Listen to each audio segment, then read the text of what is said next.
I think Dr. Sunil is a bit busy, so we'll start with the program. So, welcome Dr. Nidhi for the second CD program by IDA Smart City branch. And we are really happy to get a speaker like Dr. Nidhi to give the aesthetic considerations in pedodontics. And definitely, I believe that the session is going to a knowledge filled one, and it is going to help the practitioners who have registered for the session. And we are very happy that we have almost nearly 150 registrations for the CD. That is a very good number. And most of the people are joining now. Maybe after the clinical practice, they are joining. So hopefully more number will come into. So before starting the program, I would like to call upon Dr. Sanjeev Ravindran, Head of the Department, PSM Dental College, to introduce our speaker. Sir, please. Hello, I'm audible, right? Yes, sir. Yes, doctor. Yeah, good evening, one and all. It gives me great pleasure in introducing this young upcoming pedodontist from Mumbai for this CD program. Dr. Nidhi N. Rajadhyaksha is skilled in providing pediatric oral healthcare services since 2014.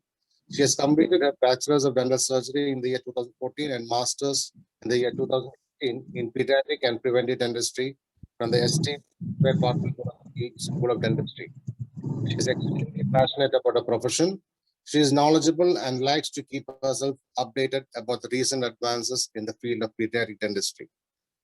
Dr. Nidhi is skilled in providing painless dental services for growing children up to 13 years of age. She provides with all type of preventive, interceptive, corrective, and surgical dental care to children from their infancy to adolescence in Mumbai.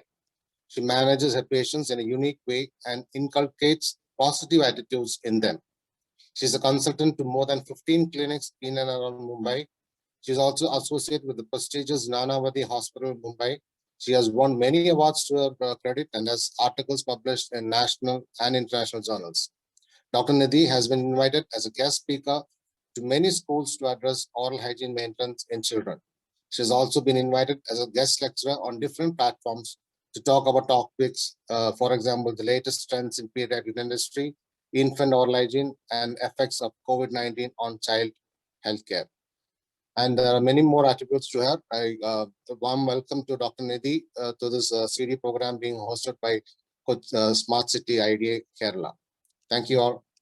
Have a good evening. Over to you, Dr. Nidhi. Now we can hear you, ma'am. Can we start? Yes, ma'am. Sure, you can start, ma'am. Firstly, thank you, Dr. Deepak. Thank you so much, sir, for having me on board. Today, I'm here to discuss aesthetics in pediatric dentistry with you all. It's a very vast topic, but a very interesting one. So let's get started with that. Firstly, maintenance of the primary dentition is in a non-pathologic and healthy condition is important for the overall well-being of the child. We all know if pediatric teeth are healthy, if the pedo patient has a healthy teeth, then the child eats well, and that's how the overall health of the child is maintained. So there are some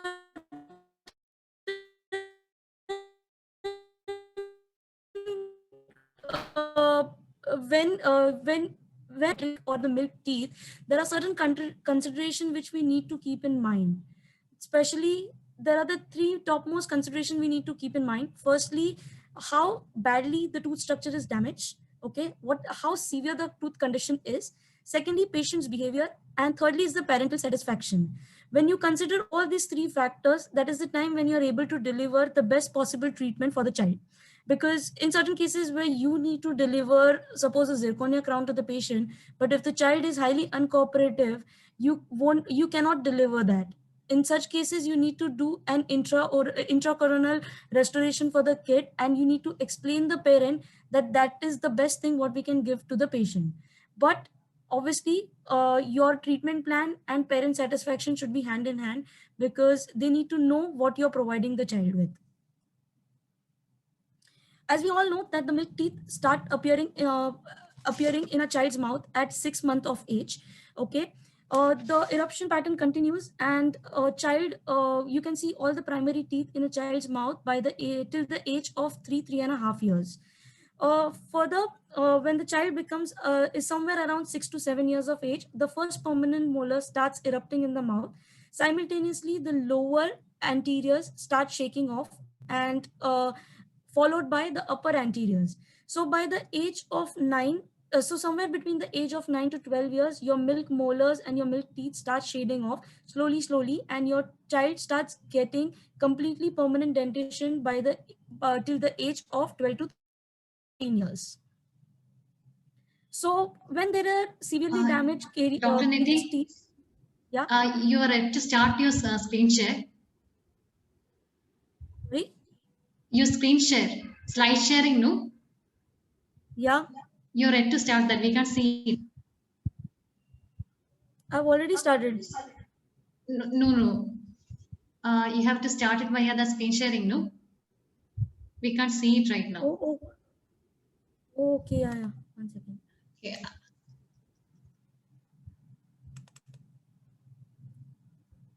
Can you all see now? Yeah. You have to Should I move. start? Yeah. Can you shift back to that, that presentation? Right now we are seeing the slides. Now it's fine. Now it's fine. Okay, sure. Okay, so I'll just start overall again because I think I forgot to share the screen. That's fine. That's fine. Yeah, Okay. so we'll just start overall again. So firstly, thank you, Dr. Deepak, for having me on board. Thank you very much, all the senior doctors who are present here. I am here to discuss aesthetics in pediatric dentistry with you all.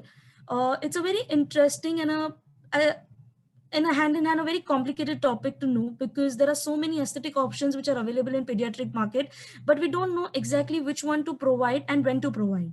So I'll be discussing all those. I'll be sharing some of my clinical cases so that you can have a look what are the changes which you can see in a child's mouth before and after. So let's get started with this. So maintenance of the primary dentition in a non-pathologic and here of the child. We all know that healthy teeth leads to proper nutrition in the child's tummy, and that's how it affects the overall well-being of the child. So as a clinician, when you are treating a milk teeth, there are certain considerations which you need to keep in mind. Firstly, how badly or how severely the milk teeth are damaged. Then secondly, your patient's behavior, and thirdly, the parental satisfaction. It all needs to go hand in hand, because if you need to provide one kind of a service for your child, if you have planned something for your child, but if the behavior of the child doesn't go hand in hand with the planned treatment, then it's not going to end up really well, and it should be affordable to them. We all know that the milk teeth start showing up in the mouth by 6 months of age. The first permanent molar start appearing in the mouth by the age of 6 to 7 years.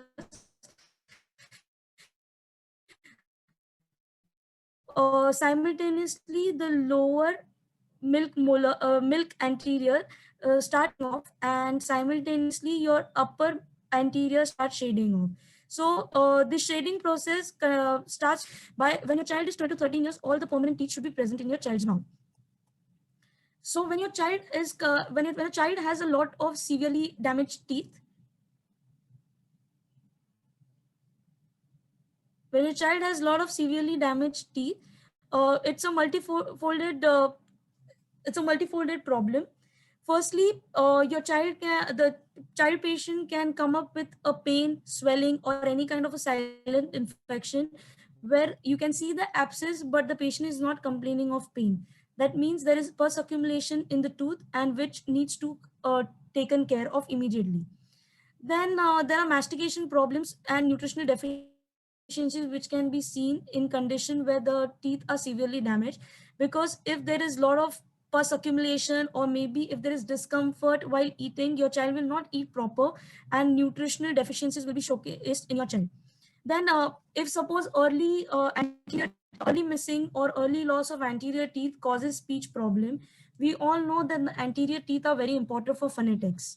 So if there are early loss of anterior teeth, speech problems can occur because of sometimes when the teeth are so badly damaged and are not taken care of, there are permanent teeth which don't tend to take the place of the milk teeth. They tend to take the place which is available in the mouth, and they tend to come in a form of rotation or maybe labially inclined or lingually inclined, causing arch length discrepancies, and it might even develop habits in such a form that the child might start sucking his thumb to get so that he or she feels comfort, or starts biting on pencil. All these habits can be seen. When a child has a lot of damaged teeth in the mouth and there are several problems attached to this, your child can even showcase low self-esteem, and this can have a severe psychological impact on the child. Because when a child has a severely damaged teeth, he or she, when they go to school, they start comparing their dentition with their colleagues or with with their subordinates. So what happens, they start seeing that, you know, sometimes they might get teased in the class saying ki, oh, you have damaged teeth, or it's like a window, and all such comments surely lead a psychological impact on the child. We all know that dental caries is irreversible multifactorial disease of the teeth. So what can be done to uh, restore or overcome this disease? So restorations are provided to repair or limit the damage from caries, protect and preserve the tooth structure, re-establish adequate function, restore aesthetics, and afford ease in maintenance of good oral hygiene. So restorations, you all know that whether it's a pulp therapy or whether it's just a normal filling, all this comes under restoring the tooth surface. So we all know, we all should keep in mind that we should be kind and generous enough towards the tooth, because they have fillings too. So your fillings or your restorations can be of two types, can be intracoronal and can be extracoronal. So intracoronal restorations are basically your direct composite or GI fillings, or your freehand anterior restorations. Uh, I'm just talking in case of pedo teeth. Okay, I'm not talking in case of other tooth. In case of extracoronal restorations, there can be stainless steel crowns. There can be anterior zirconia crowns, anterior strip crowns, basically any full coverage crowns which can be given to the patient. So let's jump to the aesthetic dentistry part. So it's a branch that deals with the maintenance and enhancement of the beauty of the mouth of infants and children through adolescents, including those with special health needs. What does it mean? Basically, the requirement of superior aesthetic restorations offering a delightful smile is now the modern day demand of both parents and children alike all over the world. There was a statistic report which was taken in consideration as 2000 at on during 2013 survey. This survey was conducted by American Academy of Cosmetic Dentistry, which said that there was a high demand for cosmetic services in pediatric patients when asked to the parents. So the parents wanted their child to have cosmetic dental services. A lot of crowns have been come in market since past few years, or since past a lot of years in the pediatric dental field. I'm just going to mention all those crowns, and then I'm going to highlight those crowns or those techniques which we use on a daily basis, or which we can uh, actually give a treatment option to the patient.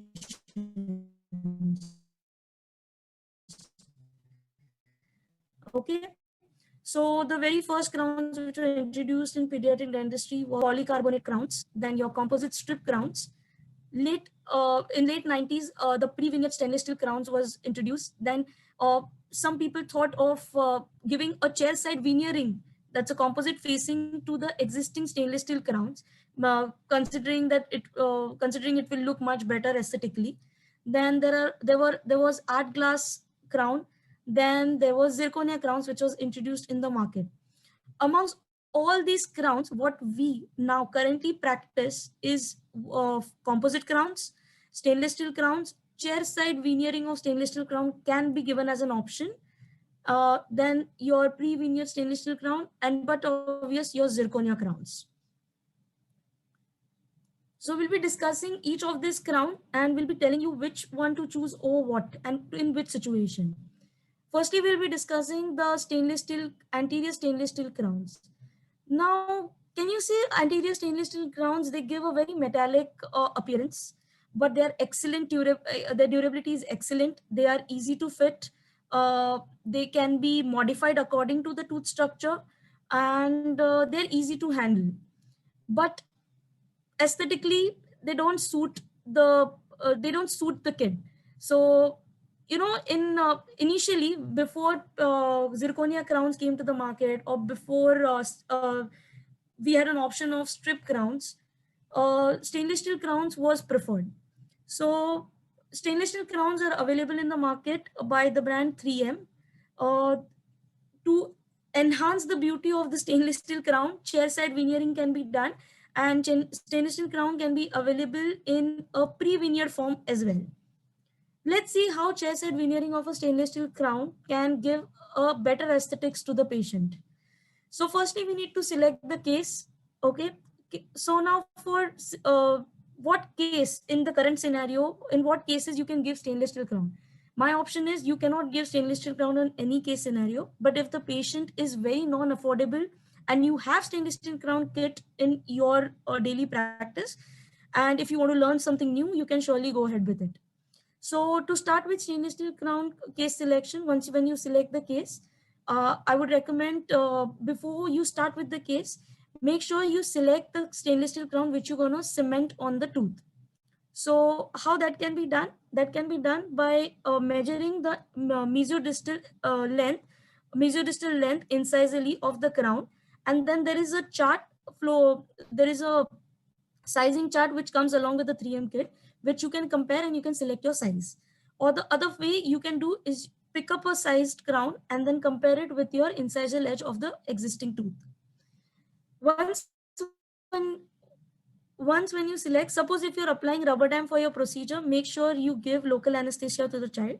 If suppose suppose if your patient's teeth needs to undergo pulp therapy, then also you have to give local anesthesia. In case where your child doesn't need pulp therapy, your patient doesn't need pulp therapy, and you're not very much keen in applying rubber dam, no need of local anesthesia. You can just apply a little topical gel over the free marginal gingiva, so that the slight discomfort when you place the cap during the placing of the cap is not felt by the child. So now tooth preparation. First, caries excavation can be done with the help of a round burr or a carbide burr, a diamond round burr or a carbide round burr. Then tooth preparation can be done. Firstly, incisal preparation needs to be done. Around 1 to 1.5 mm of incisal preparation should be done. Incisal preparation can be with the help of a straight burr or with the help of a wheel burr. Once you do the incisal preparation of around 1 to 1.5 mm, make sure you ask the patient to bite in occlusion. Check the occlusion clearance. If you see that the clearance is not much, I would ask you to reduce it more further till 2 mm. Don't go beyond 2 mm, otherwise you end up reducing the tooth size too much, which is not really required for stainless steel crown. You have to keep your tooth preparation minimum. Then you go ahead with your proximal preparation. Proximal preparation can be done with tapered Fisher burr. So when you take a tapered burr, make sure you just run the burr around the facial surface and the proximal surface, and do a reduction of around 1 to 1.5 mm. You can use a pear-shaped burr to do the cingulum preparation. You just have to reduce the cingulum a bit so that it doesn't come in with the occlusion of the lower teeth. Once you select the crown, once your tooth preparation is done, you can adjust the crown according to your tooth. You can use crimping pliers to adjust your stainless steel crown. Once you do the crimping, you check the crown on the patient's teeth.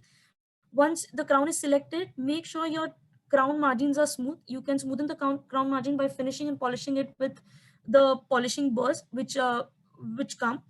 You can use pumice or you can use straight handpiece burrs to smoothen the surfaces.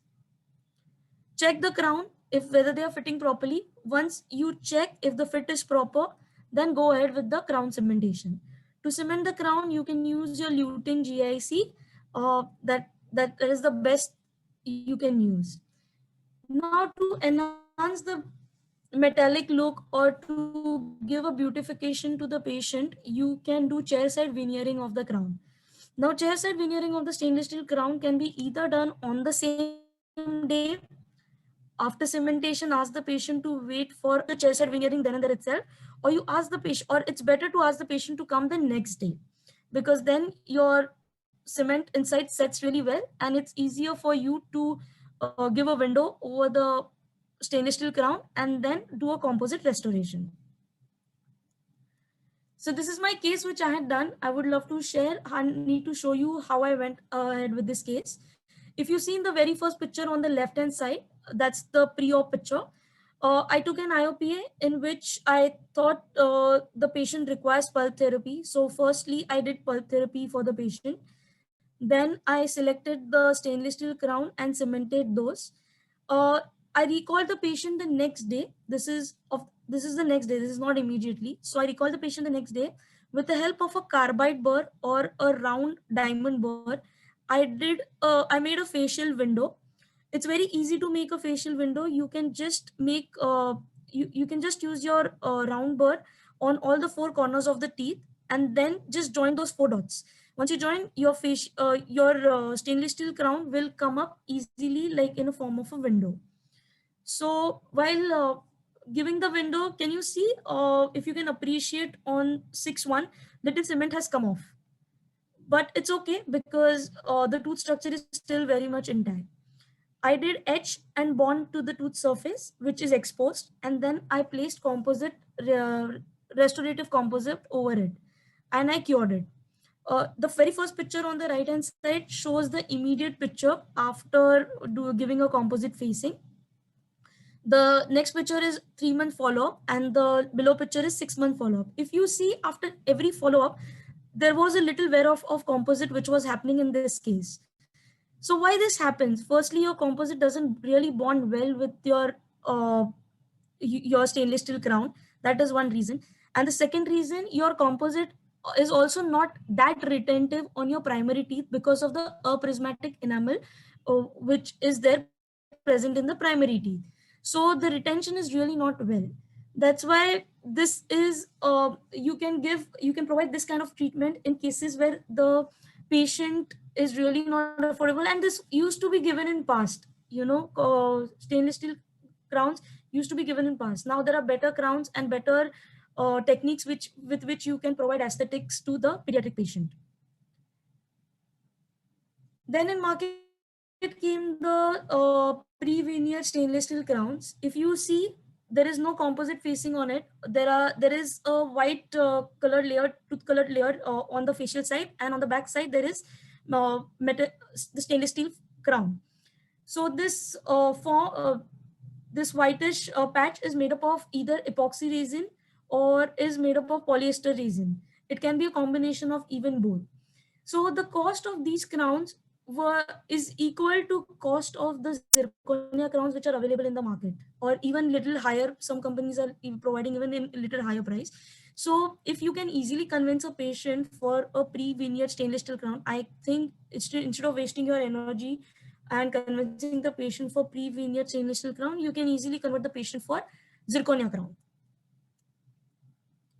So these are the market brands which are available for pre-veneered stainless steel crowns. Now comes the zirconia crown in market. So zirconia crowns, there are a lot of brands which are available. There is Easy Pedo, New Smile, Ufredi, Kinder Crowns, Cheng Crowns, Zirkir, and Kidsy Dental. Currently, in my entire clinical this thing, I have used 3 kinds of zirconia crowns: New Smile, Kinder Crowns, and Kidsy Dental. Kidsy Dental is newly launched in India. It's being at least, I think the last 3-4 years, it has been very widely used in India, especially in Bombay. So let's see how have we go about with the usage of these crowns? Firstly, zirconia crowns provide high aesthetics. They're excellent biocompatibility, then anatomically well contoured, superior corrosion resistance, high wear resistance, easy crown placement, then greater durability. They are high strength and toughness. No metal is fused, and they're easily available. And the disadvantages for zirconia crowns is longer procedure time, no occlusal or interproximal adjustments are required. The can be done. Then it is higher in cost. Not recommended in bruxism and opposing tooth wear. A lot of studies say that there is no opposing tooth wear when a zirconia crown is placed in on a pedo teeth. But there are certain studies which say that occlusal wear of the opposing tooth can be seen.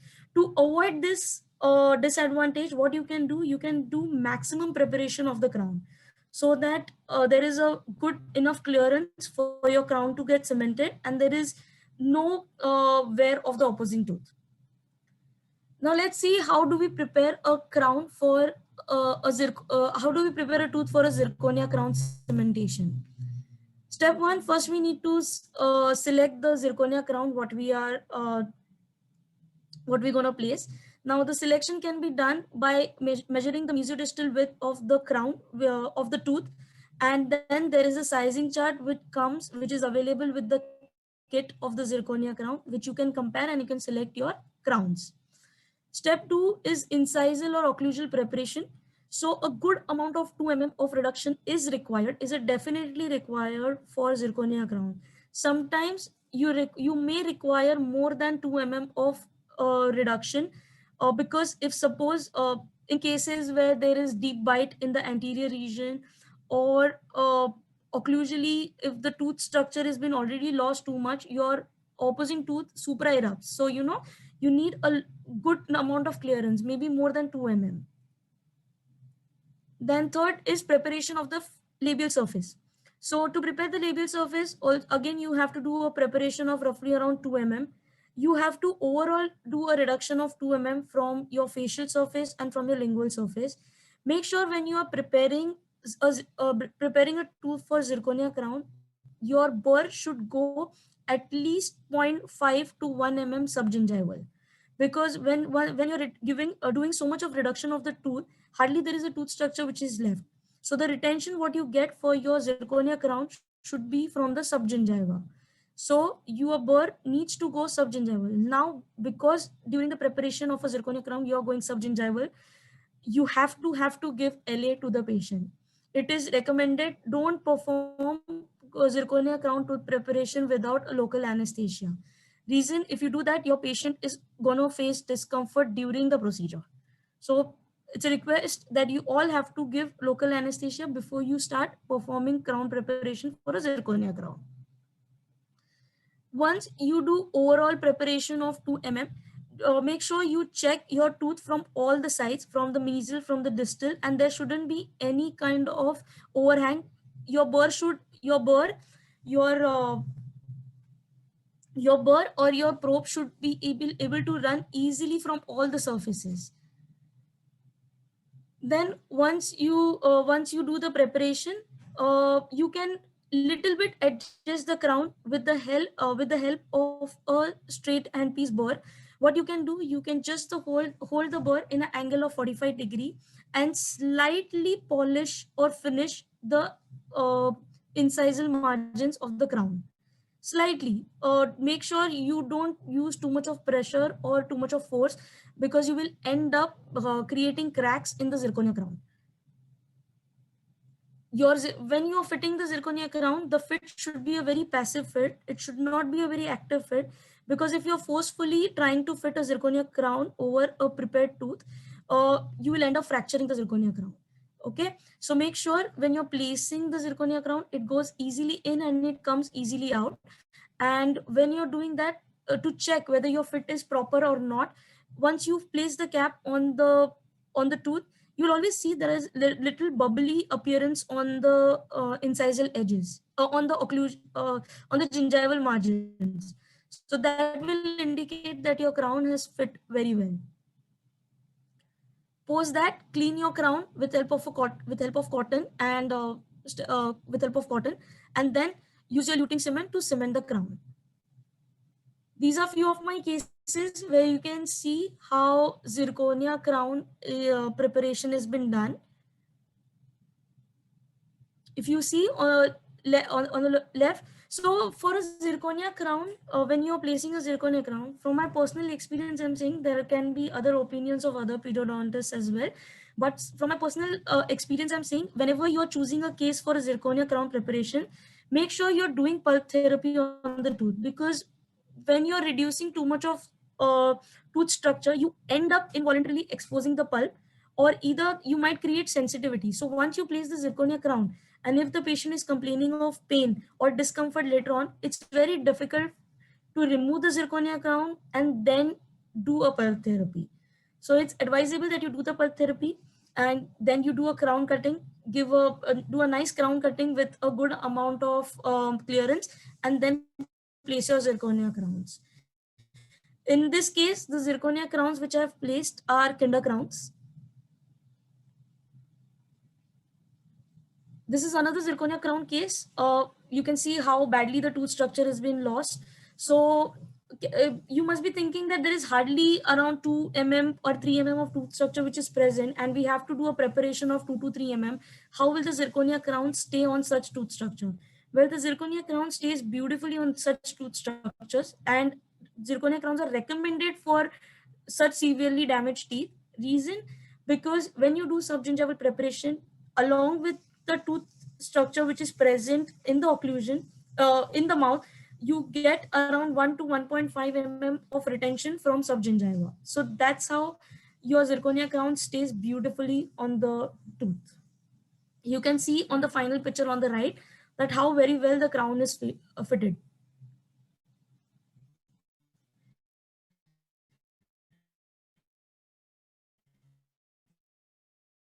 How badly the teeth has been and how nicely we have fitted the zirconia crown over here. On your left, you can see this was a case which was done under general anesthesia. That's why the picture looks really shabby. So here we have near the canine and the lateral incisor, but in an IOPA, the root length was beautiful. So we did pulp therapies for all the teeth, right from your upper left canine to your upper right canine, and then beautifully placed the zirconia crowns. And can you see on the right, similarly, very much damaged tooth structure, zirconia crown has been placed. In both the cases, the zirconia crowns placed are the kinder crowns, are kidsy crowns. In the previous case, it was kinder crown. In both the cases, it's kidsy crown. So obviously, during our PG days, when zirconia crown, when we used to tell the patient the option of zirconia crown, not a lot of patients used to be affording or they wanted white teeth for their teeth, but they couldn't really afford white zirconia crowns for their child. So in that case, I just came up with a solution. Why not provide white teeth which are custom fabricated for the kids, like make an impression, send it to the lab, let's see how it works. So I had cemented a few CAD/CAM crowns on the patient. So you all know the CAD/CAM technology which comes for temporary crown cementation. So these temporary crowns I used used in the kids as a permanent restoration for their primary teeth. So what I did preparation for the I did the pulp therapies for the laterals. Centrals, I really had to do the pulp therapy, so I just did a crown cutting. In this case also, I went little subgingival, and the burr which I used was a little thicker as compared to your burr which we use for your zirconia crowns. So a little thicker burr, because we have to custom fabricate this crown, so the margins need to be recorded. And then I made an impression with help of your light body, sent it to the lab, asked for CAD/CAM temporary crowns from them, and I placed. There is one thing I need to let you know, as you can see, the laterals are very tiny. The retention from the laterals is very difficult. So in this case, what I did, I asked the lab guy to fuse the centrals with the lateral. So the lateral and the centrals is a one unit. One lateral, one central is one unit. So biological restorations are really difficult in pediatric or in milk teeth, because once milk teeth have undergone trauma or they're highly damaged, the resorption rate of the for the tooth increases. So biological restorations are really not recommended for milk teeth. But biological restorations can be a yes in case of young permanent teeth. So here you can see the patient came up to me with a fractured fragment. So what I did, I edge bond the fragment, I edge bond the tooth, and I did a fragment reattachment for this young boy. So aesthetics is not only when you have severely damaged teeth present to just repair those teeth and to give crowns over them. Aesthetic dentistry is also to replace the extremely damaged teeth and give a better appearance for the child, a better appearance for the child. So in this case, if you can see, there is abscess present in all the four incisors, upper incisors. On x-rays, if you see, the root is highly resolved. So what we did, we extracted all the four incisors. We heal. Then we selected bands. We banded both the E's, and then I made an impression of it. I sent it to the lab and I got a fabricated Groper's appliance. So it's a form of a Groper's appliance. It's not ideally a Groper's appliance. It's a form of Groper appliance which I've given to the patient. So because the boy, if you can see, the age of the patient is 4 years. So I choose this form of treatment for the patient for a reason, because at 4 years of age, children learn their phonetics. So if anterior teeth are missing, they tend to lisp a lot. There is a lot of lisping. There is no clear pronunciation. There is a lot of, there can be tongue thrust habit, which can get incorporated during that age. So we have so it was necessary for me to deliver uh, an incisors to the patient, so I choose this way. Similarly, another case where the child had a trauma and lost his 2 incisors at a very early age. In this case, we gave a modified Groper's appliance with help of 2 incisors. If you we need to share one thing here, the child had fell down. So when the child came to us, he came up with 2 broken tooth. So the coronal portion of the tooth was pretty much intact. So we used that coronal portion of the tooth itself to as restoration to give the restoration to the patient.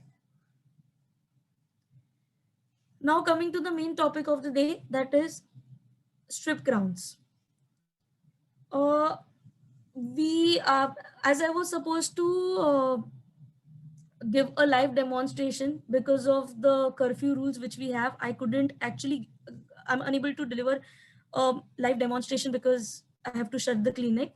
But I have recorded a video for you all where I have done a complete composite strip crown procedure, and we'll be playing the video next. So far, any doubts with related to the past topics?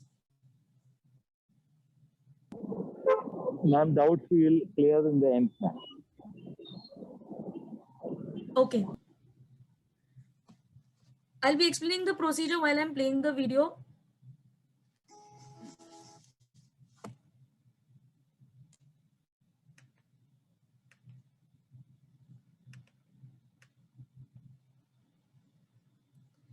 Firstly, case selection for a strip crown. See, strip crowns are nothing but just celluloid plastic crowns, which basically gives the form of an anterior tooth to the patient. The main material what we use to bond a strip crown to the tooth is nothing but composite, your composite resin. So what we do, either you can select, the case selection can be based on a tooth which has undergone pulp therapy, a tooth which has facial caries, has proximal caries, where your intra-coronal restorations cannot stay because of the inadequate support from the adjacent tooth.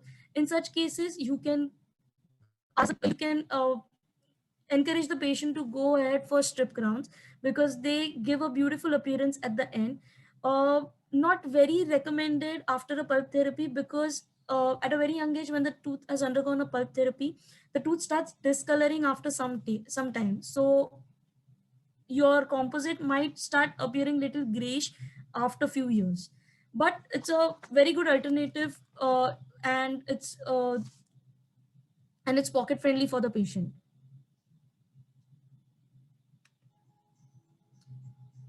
First, we select the tooth, select the case.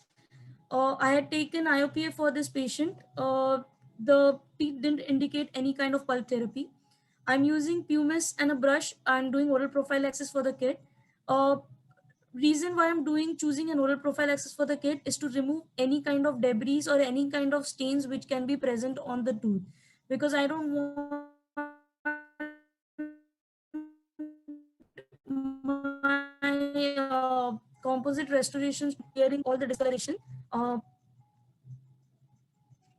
Wiping the tooth with cotton nicely, drying the tooth surface. My patient is enjoying because she knows she's on record. I have attached a wheel burr to my micromotor, or either you can attach it to the micromotor or to the air rotor. I'm going to do an incisal reduction of minimum 1 mm, not beyond that, just 1 mm, so that my composites don't fracture after removing the strip crowns. So I'm going to do a nice preparation of 1 mm. If you can see that clear, water is going into my patient's nose, so she was feeling a little discomfort. So yeah, I haven't given local anesthesia to my patient. No local anesthesia needed in this procedure.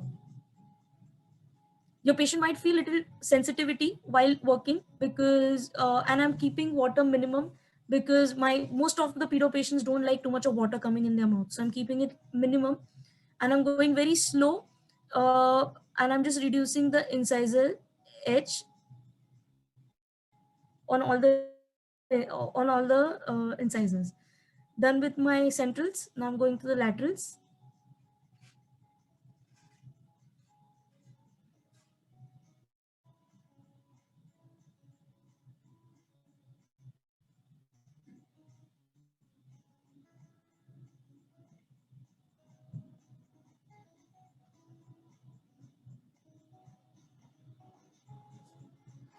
Nicely do an incisal reduction of 1 mm for all the 4 teeth. I'm gonna wipe, dry it, and checking. Just checking that whether all my incisal cutting is at one line. It should not be like your one incisor is shorter, your other incisor is this thing. Now I am using a tapered burr and to do a facial and a proximal reduction. I'm not going subgingival in this case. I'm just being at the gingiva and doing it. Doing it very slowly, no need of local anesthesia till now.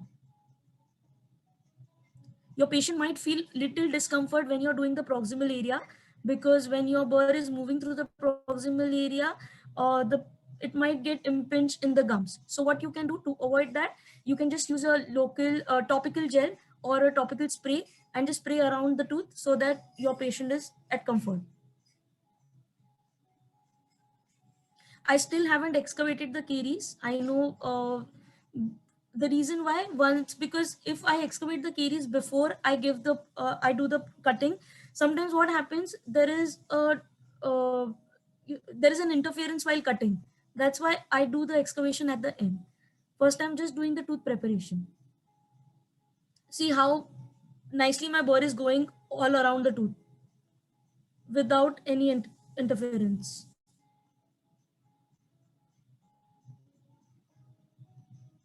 So far, no LA or no topical gel or topical anesthesia required for the patient.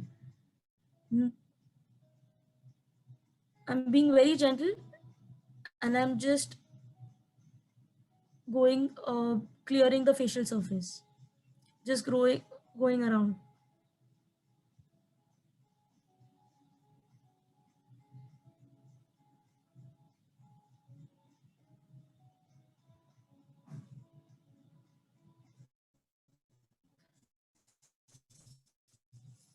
I need to reduce a little proximal.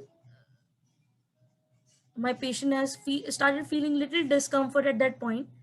So I just wanted to check again whether my patient is discomfort or just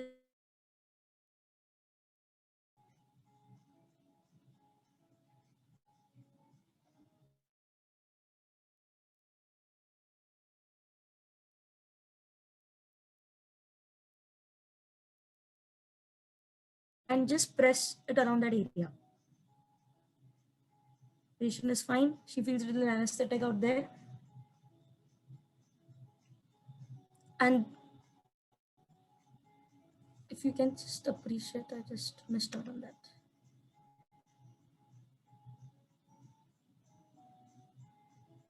Preparation is done.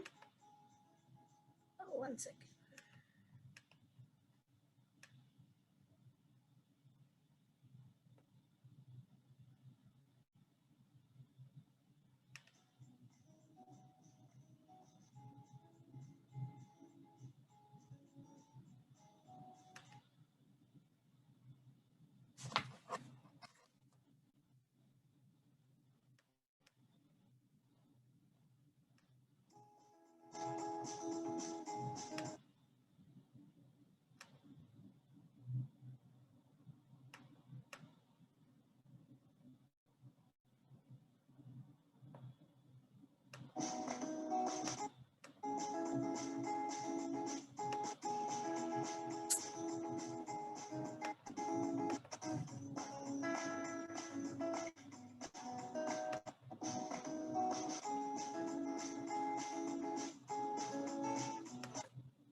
Sorry.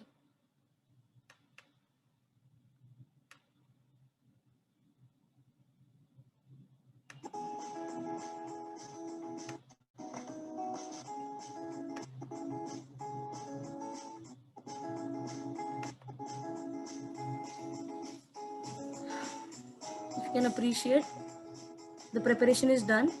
I'm checking it with an occlusal this thing. I selected my crown, as I said earlier, with the help of the incisal mesodistal width with the incisal margin. My patient is a little sleepy, too much at ease. So after selecting the crown, I am trimming the crown from the gingival margin of the crown. This is a 3M strip crown. It has a collar-like appearance, and then I'm cutting off the collar.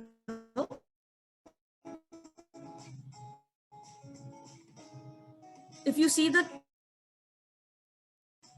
for where you can actually, and then you can go around, and with the help of a small curved scissor, you can cut the crown well.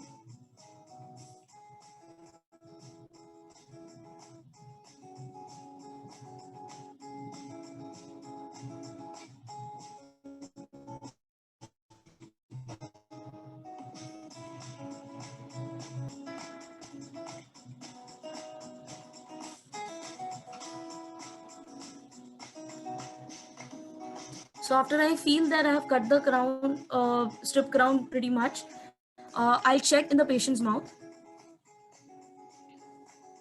I'm checking for the height, and I'm checking whether whether my strip crown is getting fitted well from all the sides. So when I check both the strip crowns, I feel my upper left incisor crown is little longer. So I'm going to trim it more.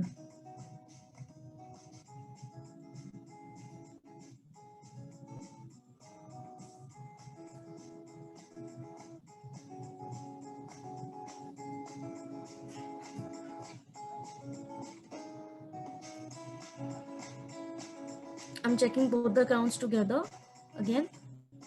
Now I feel it's much better, but still I feel little 6-1 is little at a higher is little higher than compared to 5-1. Can you see the blanching at the marginal area? That is required because that shows your crown is fitting properly. Your strip crown goes in properly and it's fitted well.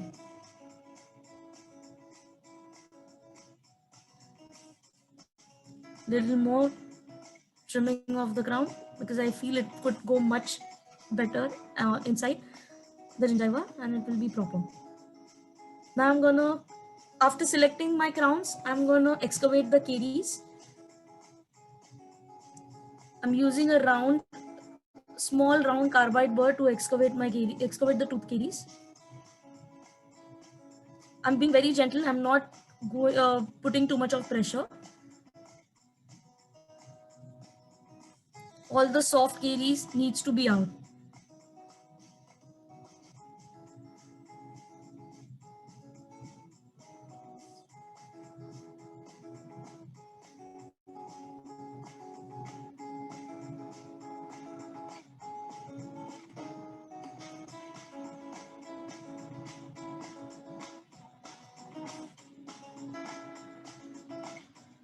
Now I'm taking a sharp spoon excavator to excavate all the soft caries which are left behind.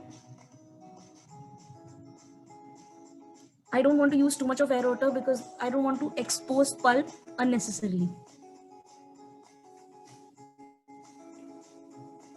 After using a nice sharp spoon excavator, I'm excavating all the soft caries from each and every tooth, from the proximal areas, from the facial surfaces.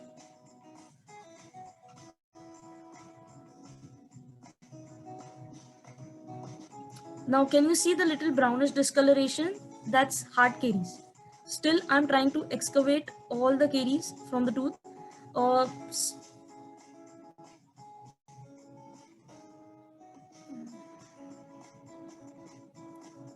Check thoroughly for all the soft caries.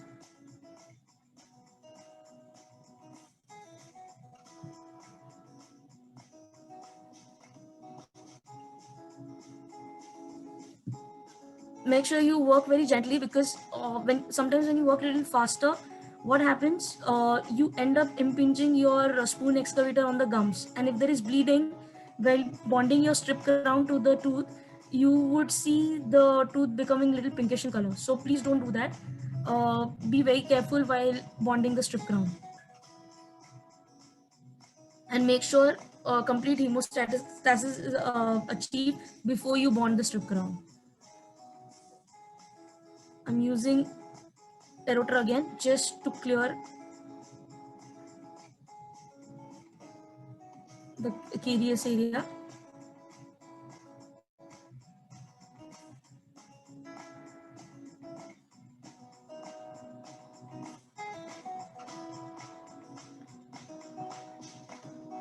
Can you see? All the caries is excavated. The little brownish discoloration which you can see on the tooth is nothing but little hard caries. I don't tend to remove that. It's okay. I think a little of my tooth structure will become more whitish when I do a little etching. Etch your tooth surface for 15 seconds.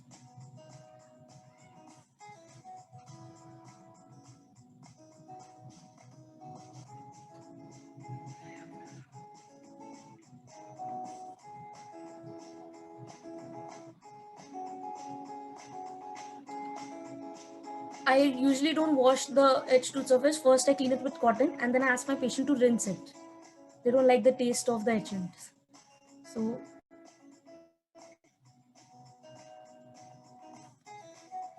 post cleaning, post rinsing, I dry the tooth surface.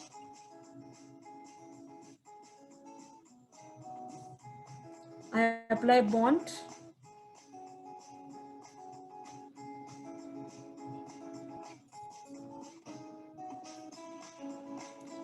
Nicely apply bond on the facial surface, on the lingual surfaces, on the proximal surfaces.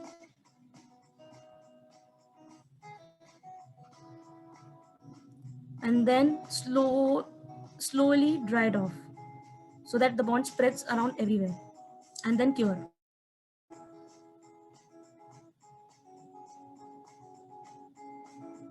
Cure each tooth for around 20 seconds.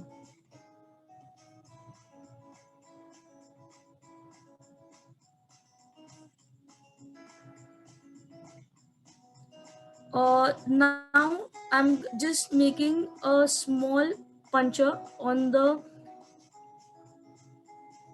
disto-incisal angle of my strip crown, so that when I am packing my strip crowns with composite, all the excess composite come out without leaving any air bubble in the strip crown. And so that the excess cement comes out from there. I really don't appreciate that, because when you do that, you tend to put a lot of composite resin in the tooth, and a lot of cement gets wasted.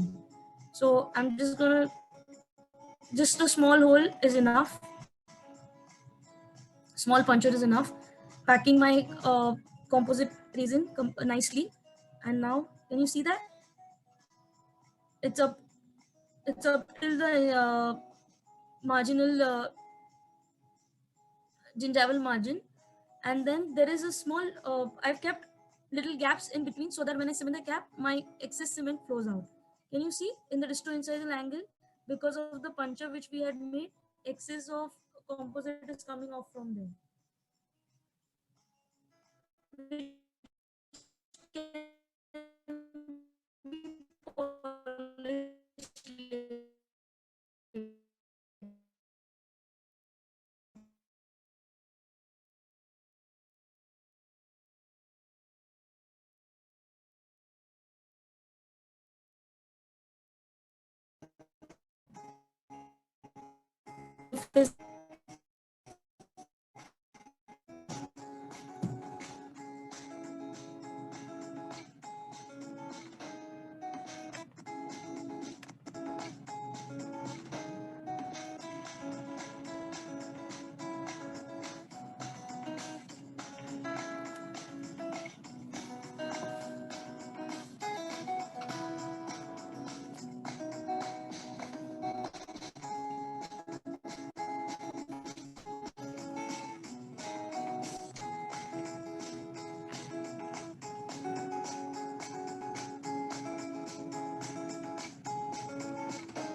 So once you fill the strip crowns with composite, put them nicely on the tooth. Remove the excess of the composite with help of your instrument. Check for the fit of the strip crown, composite filled up strip crown from all the sides of the tooth. Remove the excess of composite now. Later on, cure it. Hold it gently. Hold the strip crowns in place with help of your finger pressure or thumb pressure, and then cure the crowns. Nicely cure the crowns for around at least 40 seconds from the labial surface and 20 seconds from the lingual surface.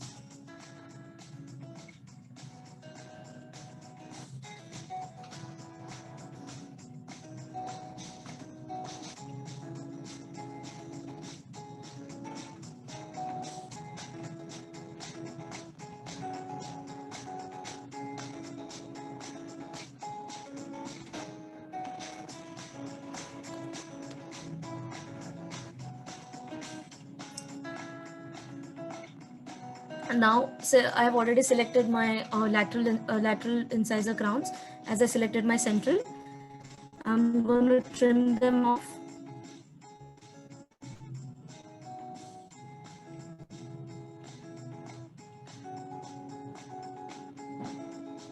And now checking both the lateral incisors along with the central incisors. Your lateral should not appear bigger than your central incisors. There should be at least 0.5 mm shorter than your central incisors. Edge bond done, then placing composite inside the strip crown and placing the strip crown over the tooth. Removing the excess.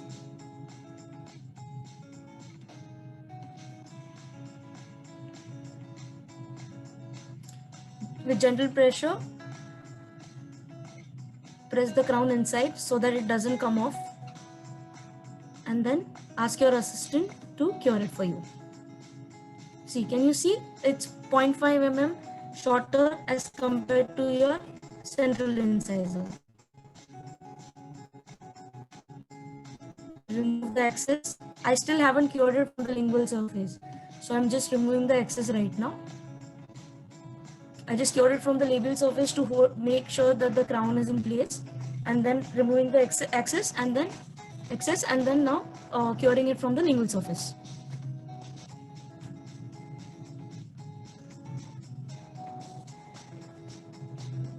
Just drying the tooth again and placing the other side lateral incisor.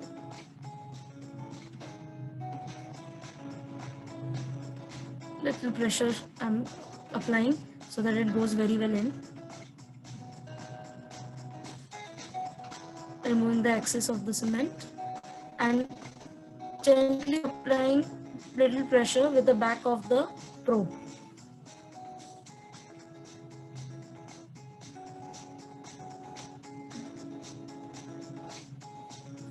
Removing the excess from the lingual side surface.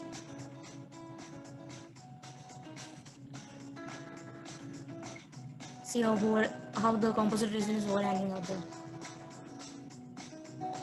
Make sure you check the complete oral cavity.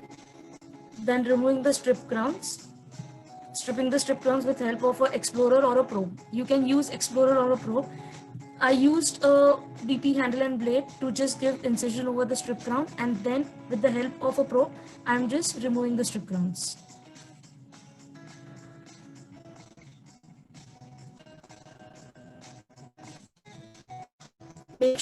Be very careful when you're using a blade in your pedo patient's mouth because they tend to move a lot. So you need to be really very careful while using a blade. If you don't want to use a blade, you can use a sharp explorer, and then you can go a little subgingival and then strip the crown.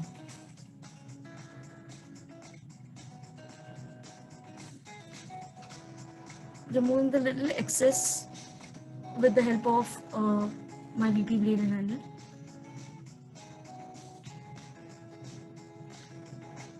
Cleaning, removing the excess.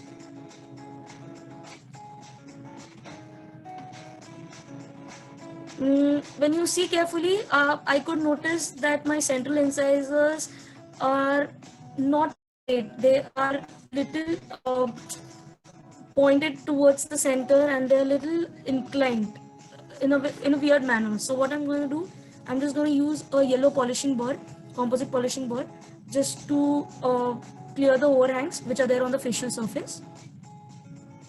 And to trim the incisal edges, I'm going to use a disc.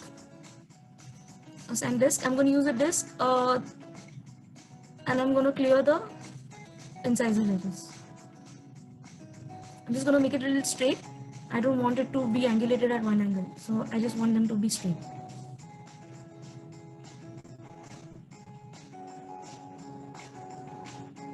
Rounding of the disto-incisal angles. You remember we had we had punctured the strip crown at that angle. So the excess cement was overhanging there, so I'm just rounding off those angles.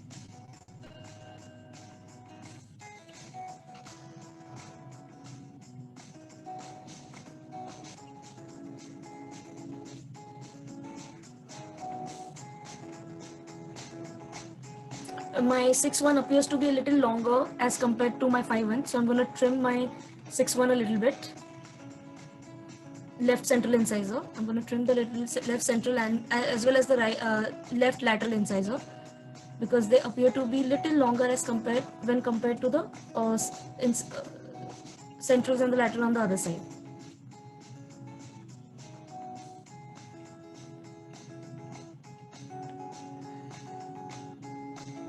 I'm going to use my polishing paste again and just going to polish the tooth so that there are no rough surfaces left on the tooth surface.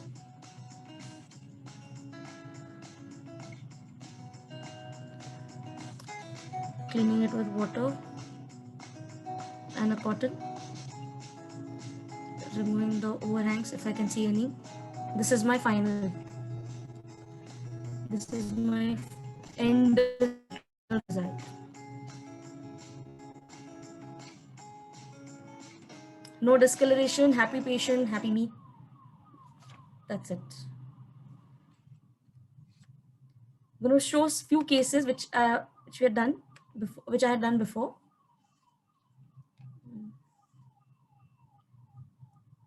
Can you see this case? Not only the labial surface, even the lingual surface is carious.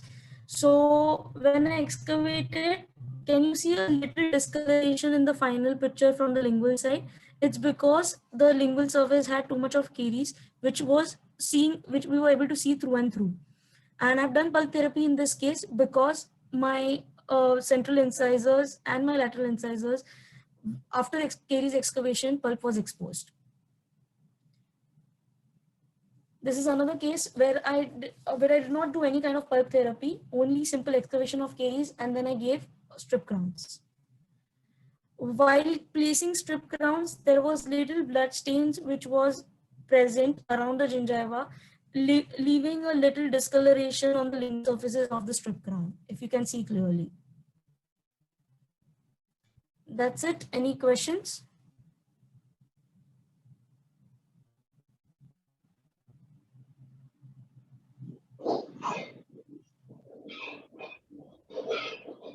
Ma'am, we are having a question.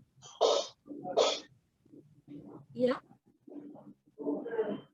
Which is the economic strip crown brand?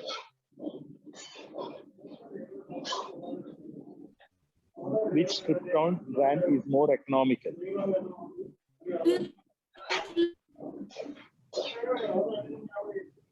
Hello. We didn't hear you, ma'am. Hello. Oh, yeah. Now you're audible. I didn't get you, doctor. Can you just tell me? Which strip crown brand is more economical, cost effective? Yes, it is definitely more cost effective as compared to your zirconia crown. So when you need to first be very clear with this concept that after giving pulp therapy on a pedo teeth, on a milk teeth, or when your pediatric teeth are proximally decayed, the full coverage restoration would stay there much better as compared to your freehand composite or GICs.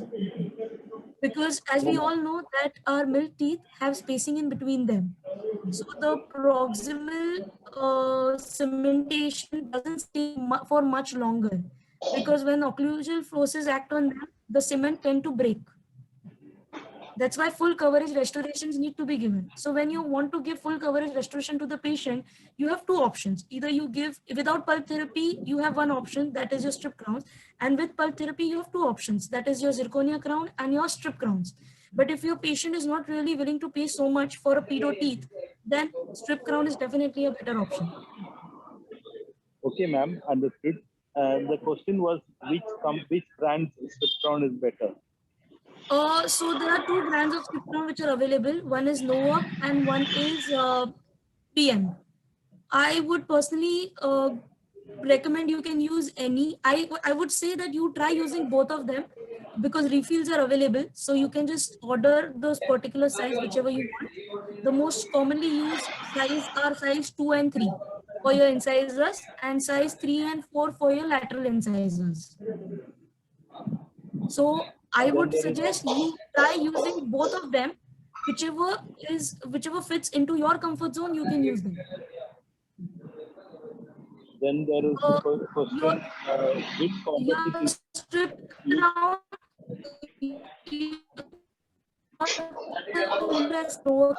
strip crown. Strip crown is somewhere around 190 rupees, for 5 crowns. They give you a pack of 5. But when you go for a 3M crown, it is little more costlier as compared to your Nova crowns. But they are more durable as compared to your Nova crowns. Okay, ma'am. The second question is, which composite will you use, flowable composite or bulk fill composite? No, we use bulk flow composite. We don't use flowable composite. Because if you use flowable composite, the retention and the strength will not be that great.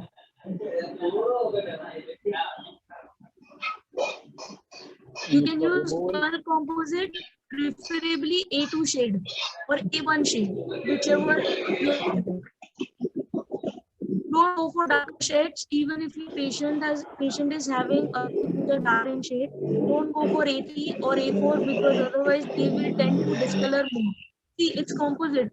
When you bond the composite strip crowns over the tooth, when your kids are eating a lot of colored food items, your composite will discolor with time.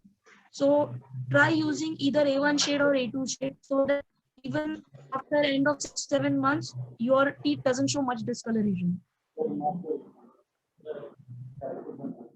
The next question is, for removal of strip crowns, do we need to make vertical incision with BP blade till incisal edge for removal of strip crowns? Yes.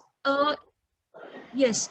Even not till incisal edge, you can at least make it from the gingival margin till at least the mid. You just need to use the BP handle so that your probe or your explorer can go easily in between the strip crown and it can take the strip crown off easily. It makes your work easy. That's why you have to use a BP blade handle. Okay, ma'am. In zirconia crowns, which cement do you use? Do you use a composite or a GIC? Or which, No, normal GIC, lutein GIC. Lutein GIC, mix it really well in a perfect consistency and then pack it. Make sure you fill up your crown with overfill your crown with GIC so that when you are cementing it, excess comes out and the crown retains really well with the tooth. Ma'am, I'm having a personal thing to share with you. You told about etching the tooth for 15 seconds and then telling the patient to rinse it. But actually, that is a wrong. That is a wrong way, since the saliva or the in the mouth will close all the pores which is caused by the etching. I agree to you, sir. But in some cases, when you're dealing with pedo patients now, what happens? When you tend to wash the etchant in the mouth, it gives a very tangy and a very sour taste to the patient.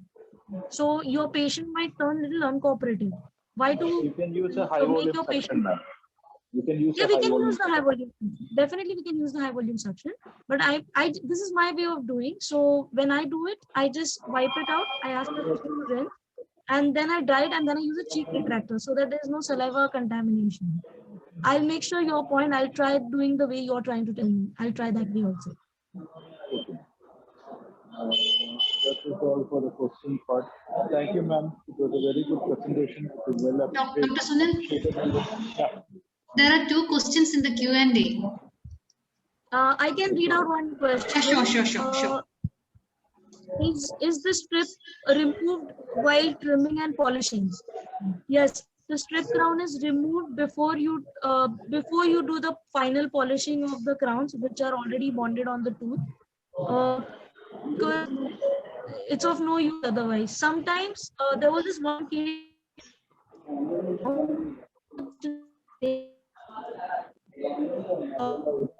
Ma'am, you are not audible, ma'am. I'm sorry, ma'am. You are not audible.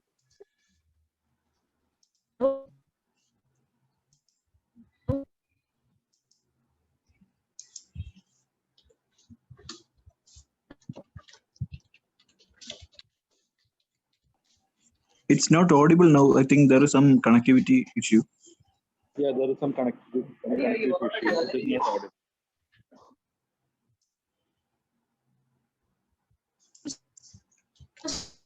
I think there is one more question.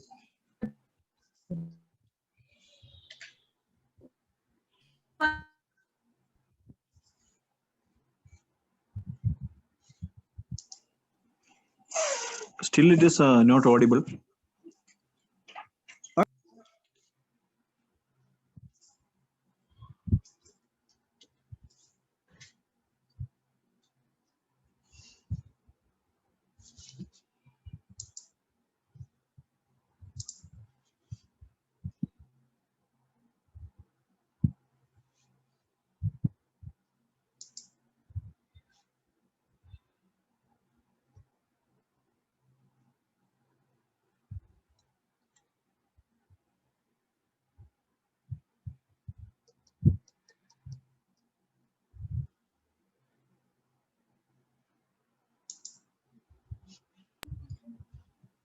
Sunil sir, is it audible now?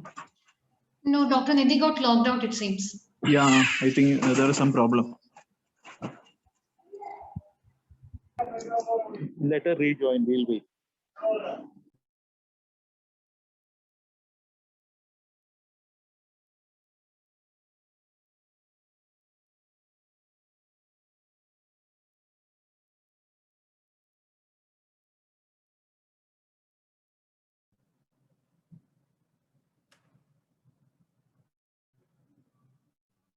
Hello. Yes, Doctor, you are audible. Yeah, it's audible. Now Yeah. you're audible. Now you're audible. Yeah.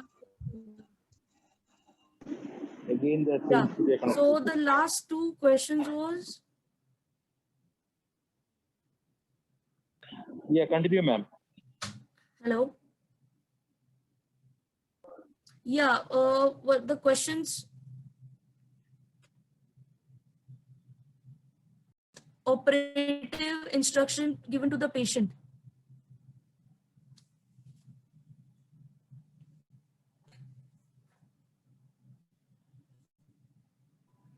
Madam, I think still there is some connectivity issue.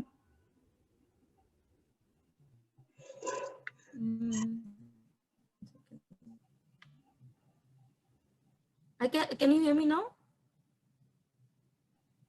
Yes. Yes, Doctor, we can hear you. Yeah. Okay. So there's this question asked by a contestant.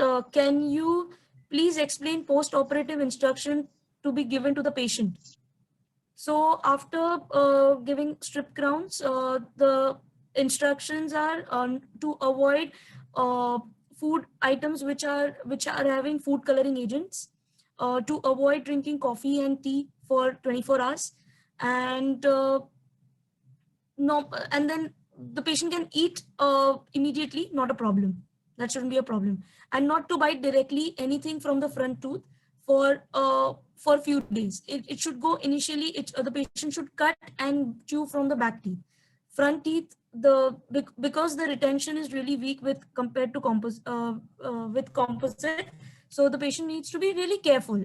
I'm not saying completely no, but a patient has to be careful.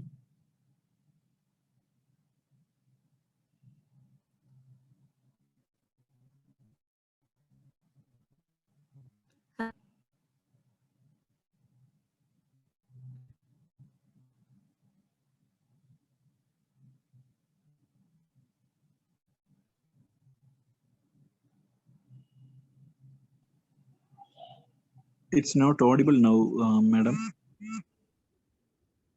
Hello, now is it?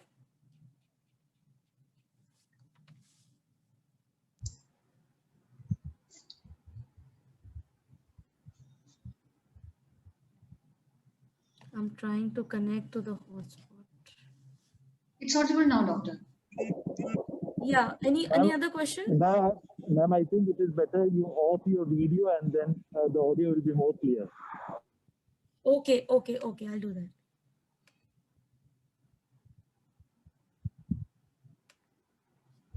Is it better now? Yes, Doctor. Yeah. Yeah.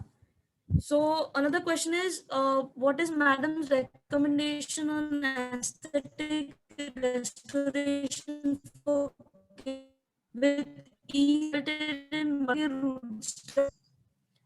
as as we, if there are problems which are durable, we need to check those roots and consider age are we this procedure. If the patient is less than 5 years of age, I would anterior growth appliance or a modified appliance store the anterior the child for it gives a aesthetic to the child for fun.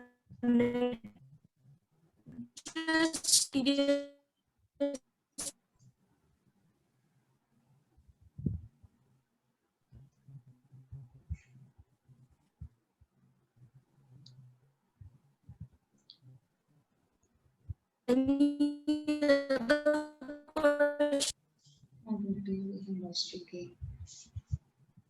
No problem, because we shall conclude. Yeah, and there is many participants from all over India who is participating. Thank you one and all who has participated. We will directly tell her the wishes. Thank you, Deepak, and thank you all who has participated. Thank you, Mehta, especially for having the platform. Thank you all. Thank you, MedPaper. Thank you, the participants, everyone. Have a great weekend. Good night. Good night. Hello. Hello, Yeah. Madam. Snigdha Look, ma'am. I'm able to hear you. Tell me. So, shall we conclude now? Can you hear me? Yeah, I can hear you. So actually, shall we conclude now? I think there is some connectivity issue. But there's no other question also. I think I've answered all the questions so far. Okay, madam. So actually, in between, some connectivity issues came, and actually, I thank you for the great session. If any, yeah, tell me. If anybody has any doubt, they can connect to you, and then you can maybe I can. Yeah, definitely, madam. And definitely on behalf of IDEA Smart City, I would like to thank Dr. Nidhi for her great session, because many people, like, they have already gave the review that it is really helpful for them. And actually, unfortunately, there are some connectivity issues in between. So definitely, if they are having any doubt, I'll connect back to you, and definitely we'll give the answer back to them. And thank you so much for the great session, madam. Thank you so much. Smart City would really be proud of giving a session from Dr. Nidhi. Thank you so much. Thank you so much for the opportunity, sir. And I'm really sorry for the bad connectivity. I don't know what is wrong today. It's fine, madam. It's fine.